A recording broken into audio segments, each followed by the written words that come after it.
मोबाईलवरनं आम्हाला महापौर कार्यालयामधनं संदेश दिला गेला, मेसेज दिला गेला फोनवरून. आमचं संभाषण झालं आणि त्यांनी सांगितलं दुपारी 2 वाजता आपण या, कारण पहिल्या दिवशी आसन व्यवस्थेचं जो गोंधळ झाला तो पुन्हा होता कामा नये आणि तो होत असताना आसन व्यवस्था कशी असली पाहिजे. तर आज ते काय अधिनियमात किंवा नियमात असं नसतं, ती परंपरा आहे. तो एक नेहमीचं म्हणजे इतक्या वर्षाची. त्याप्रमाणे महापौर बसल्यानंतर जी उजवी साईड असते त्या उजव्या साईडला, इथून आपण जी अशी उजवी साईड येतो त्या उजव्या साईडला सगळे सत्ताधारी असतात आणि आपण इथून असं मानतो जो डावं हात किंवा त्याला विरोधी पक्ष बसतात. त्याच्यामध्ये आज 10वी संख्या सगळ्या बाजूनी वाढते आणि 227 आणि +10 असं करताना इथे दाटीवाटी होते. आणि मी कालच एक पत्र दिलं आहे की फिजिकली जेव्हा आम्ही बसतो 2-2 अडीच तास, तेव्हा त्यावेळेला अनेकांचं थाय प्रॉब्लेम असू शकतात आणि 45 बरेच नगरसेवक 45 एज क्रॉस केलेले आहे. त्यामुळे DVT किंवा व्हेरिकोज ज्याला ऑलरेडी त्रास आहे तो दाटीने तेवढा वेळ ते हे कंट्रोल करू शकणार नाही. त्यामुळे तो थोडा सुटसुटीतपणा असला पाहिजे आणि तो सुटसुटीतपणा असण्यासाठी आपल्याला तुम्ही सांगा, महापौरांनी सांगावं कशी आसन व्यवस्था करणार आहात म्हणून. नंतर बिल्डिंग मेंटेनन्स आणि असं आणि आम्ही सगळे गटनेते त्याच्यावरती आम्ही एक चर्चा केली आणि महापौरांनी मी उद्या निवेदन करणार आहे. ते जेव्हा निवेदन करतील 16ला, तेव्हा त्यांच्या निवेदनामध्ये काय आहे ते बंधनकारक सगळ्यांना असणार आहे. कारण जेव्हा एखादं निवेदन देतो तर आसन व्यवस्था सगळ्यांसाठी सुटसुटीत असायला पाहिजे. डावी बाजू नक्कीच आम्ही त्या डावी बाजूचं सेपरेशन कसं असं ते आम्ही त्यांना सांगितलं आहे. आणि ते मेंटेनन्स नंतर आणि महापौर आणि त्यांचे असलेले गटनेते खणकर यांनी ते मान्य केलं आहे. माझ्याबरोबर सर्व बाकी पक्षांचे म्हणजे विरोधी पक्ष म्हणून आम्ही एकत्र होतो. 16 तारखेला ते निवेदन करतील. त्या निवेदनांमध्ये ते जे सांगतील आणि त्याच्यानंतर जी आसन व्यवस्था होईल त्याच्यानंतर ती परमनंट असते. एवढंच आज ठरलं आहे. ताई, मालेगाव महापालिकेमध्ये समाजवादी पार्टीचे जे उपमहापौर आहेत त्यांनी टिपू सुलतान यांचं आपल्या दालनामध्ये छायाचित्र लावले. त्यांनी हिंदुत्ववादीच्या संघटनेत आक्रमण झालेलं पाहायला मिळतं. कसं पाहताय? बघा, हा टिपू सुलतान हा विषय मागच्या वेळेला पण एका मैदानावरनं गाजलेला आहे. त्याचं नामकरण करताना तुम्ही सगळे ॲस्ट्रॅक्ट घेतले. त्यामुळे परत आता हे कुठच्या महापालिकेत घडलं आहे? मालेगाव जेव्हा आपण बघतो ती लोकसंख्या कशी आहे, त्यांचे काय आहे ते तिथल्या तिथे त्यांना मिटवू देणार. इथून मी त्याचं काय हे देणार. त्यामुळे मला वाटतं गडे होऊन गेले. आणि कालच RSSच्या प्रमुखांचं आम्ही ऐकलं की ज्यांनी म्हणजे टिपू सुलतान क्रूर होता का, तो इतिहास आहे, तो कोण बदलणार. हे नाही बदलू शकत, आम्ही नाही बदलू शकत. तो इतिहास आहे, रचलेला इतिहास आहे, त्याला कोणी बदलू नाही शकत. म्हणजे उद्या जेव्हा आम्ही पण या जगातून जाऊ त्यावेळेला आमचा पण तो इतिहास असेल ना. म्हणजे आम्ही तेवढे मोठे नक्कीच नाही त्या काळातले, पण ह्या काळातले बाबा ते आक्रमक होत्या, त्या असं हा इतिहास रचला जातो. त्यामुळे त्या इतिहासावर तिथे काय आहे त्याचं उत्तर तिथले लोक ते. ताई, व्हॅलेंटाईन डेला विरोध करण्याची भूमिका मध्य प्रदेशातल्या शिवसेनेने घेतली आहे. ते व्हॅलेंटाईन डे साजरा करताना दिसतील त्यांची आम्ही लग्न लावणार अशी भूमिका मध्य प्रदेशात शिवसेनेने घेतली. त्यांच्या दोघांसाठी प्रश्न आहे, कदाचित तुमच्यासाठी आणि मुळात व्हॅलेंटाईन डेला आमचा तेव्हाही सांगणं होतं हा जो डे आहे हा डे परदेशातनं आलेला डे आहे.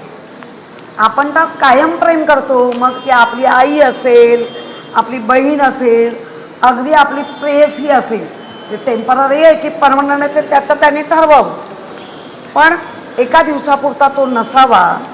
आणि त्याचं जे स्वरूप, जी तरुण मुलं ती सौम्य करण्याचा आम्ही प्रयत्न करतो आहे, कारण त्या डेला प्रेम व्यक्त होत आहे.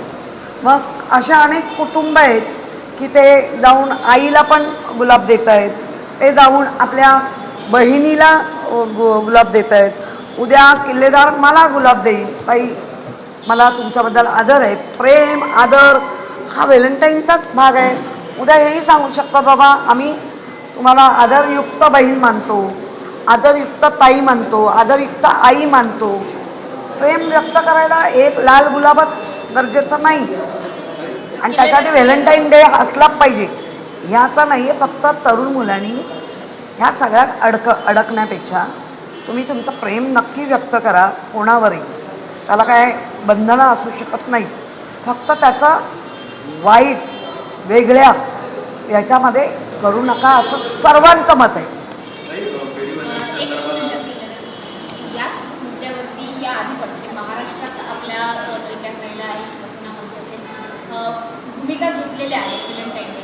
तर आता भूमिका आमची हीच आहे ना की व्हॅलेंटाईन डे हा व्हॅलेंटाईन हा कोण होता, एक प्रेम व्यक्त करण्यासाठी असणारे एक प्रतीक आहे ते, आणि तो दिवस त्याचा प्रेम कोणी कोणावर करू शकतं. काय एखादा प्रियकर प्रेयसीवर प्रेम करतो ह्यालाच प्रेम म्हणतात असं नाही आहे ना. मी माझ्या आईवर देखील तितकंच प्रेम करतो, मी माझ्या आईवर तितकंच, चांगल्या माझ्या मैत्रिणीवर, बहिणीवरही खूप चांगल्या मैत्रिणी आहेत त्याच्यावर मी प्रेम करतो, मित्र आहेत माझे, भाऊ आहेत, सगळ्यांवर प्रेम करतो. हा प्रेम व्यक्त करायचा दिवस आहे. त्याला आपण मला वाटतं अलीकडच्या पिढीने थोड्या वेगळ्या मार्गाने त्याचा अर्थ घेतलेला असावा, म्हणून ह्या कॉन्ट्रोवर्सीज तयार होतात. जर त्याची योग्य पद्धतीने अवेअरनेस त्याचा जर हा सगळ्यांना झाला तर मला वाटतं ह्यात कॉन्ट्रोवर्सी व्हायचा प्रश्न येणार नाही. शिंदेसेना ज्या पद्धतीने आक्रमक भूमिका घेते आहे की अगदी मुला मुलींना घराबाहेर पडू देऊ नका, अशाच प्रकारची भूमिका महाराष्ट्रात सुद्धा घेतली गेली होती. कठोर भूमिका व्हॅलेंटाईन डेच्या विरोधात घेतली होती आधीच्या शिवसेना. आता ती मवाळ होत चाललेली आहे. आधीच्या शिवसेनेने घेतली त्याचं उत्तर. व्यक्ती स्वातंत्र्य म्हणून काय आहे की नाही, आम्ही तेच म्हणतोय मुलांना.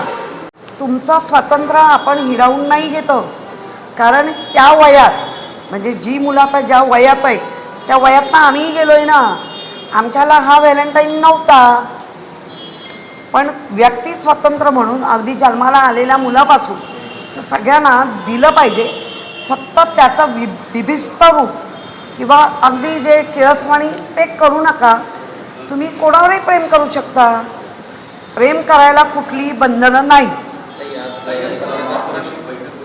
माझ्या श्वानाला देखील आज गुलाब देणार आहे, कारण त्याच्यावर खूप प्रेम आहे. खूप अनधिकृत पेढीवाल्यांच्या संदर्भात त्यामध्ये रोहिंगे जे आहेत त्या संदर्भात आता सुरुवातीला उत्तर आहे, पण हे रोहिंगे आले कुठून, बांगलादेश हा प्रश्न नाही. मुळामध्ये बघा, आता मी त्या 2 दिवसापूर्वी प्रेस घेतली तेव्हाही मी सांगितलं, महापौरांनी त्यांच्या भूमिका काय मांडाव्या त्या आम्ही नाही ठरवू शकत. रोहिंगे हा जर विषय असेल, म्हणजेच बांगलादेशीय किंवा इतरही देशातून बांगलादेशीय, पाकिस्तानी असे पण आपल्याकडे आहेत.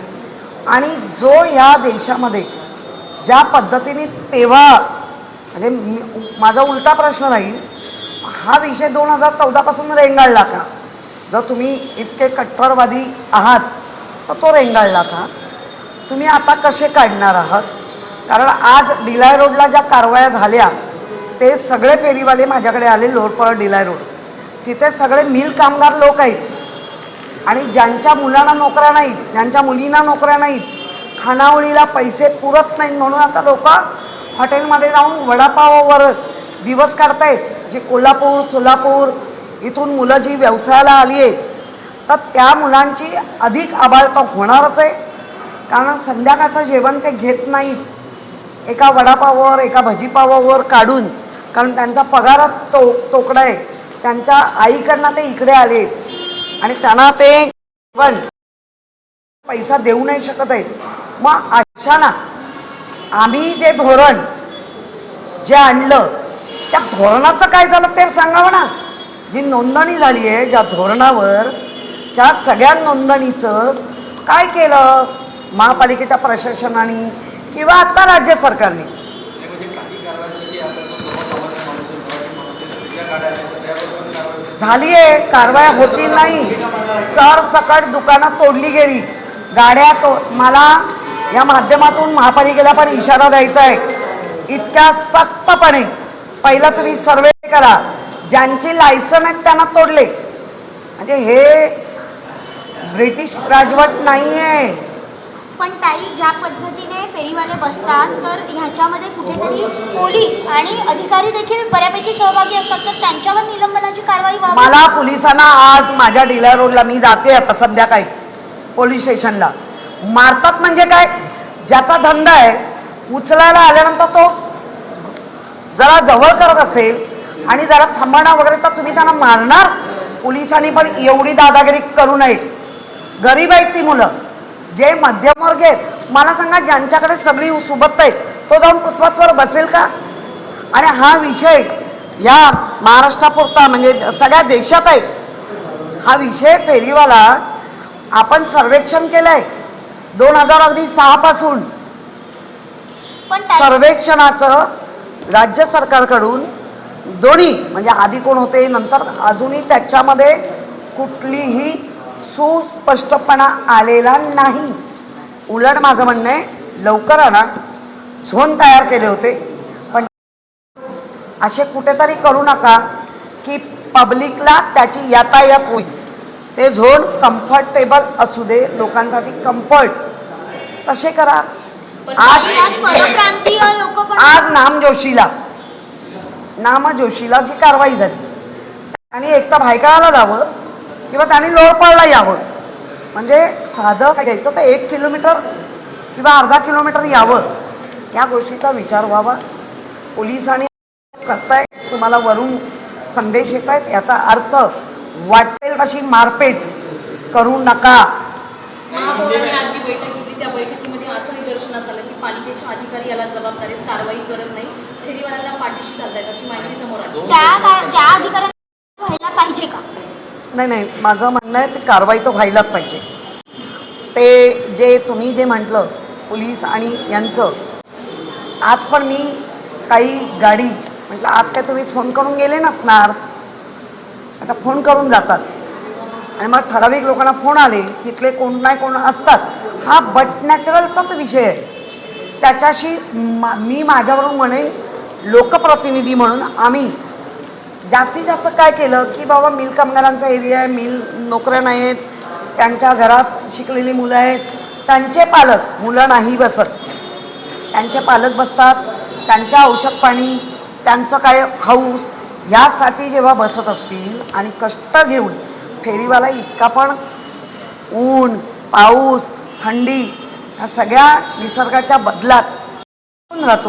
लोकांना आपण एक प्लॅन केला पाहिजे, जो झालाय त्याला कार्यान्वित कसं करता येईल ते केलं पाहिजे. एक महत्त्वाचा विषय असा आहे, एकच मिनिट, तुम्ही जे म्हणाला 2 वर्ष मुंबईमध्ये आणि 2 वर्ष 9 महिने त्याचं सॉफ्टवेअर खराब झालेलं होतं आणि सॉफ्टवेअर खराब झालं असल्यामुळे कोणालाही जन्मदाखले दिले जात नव्हते आणि त्यामुळे डॉक्टरांनी स्वहस्ताक्षरामध्ये लिहूनही काही लोकांना दिले.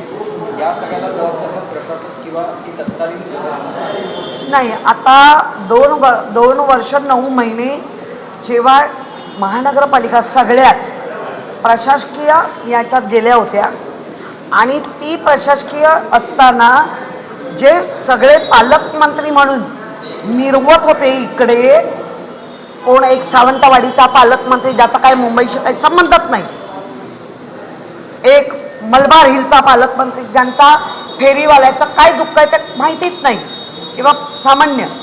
त्यामुळे हे असं जर घडलं आहे, ह्याच्यासाठीच आम्ही श्वेतपत्रिका मागतोय की या 2 वर्ष 9 महिन्यात तुम्ही काय काय केलं आहे ते आम्हाला अवगत व्हावं.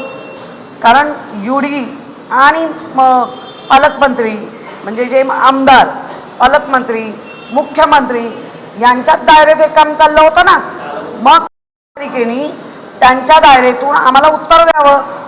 किंवा राज्य सरकारने आणि जे तथाकथित पालकमंत्री होऊन गेले त्यांनी द्यावं उत्तर. मला हिंदी बोलायचं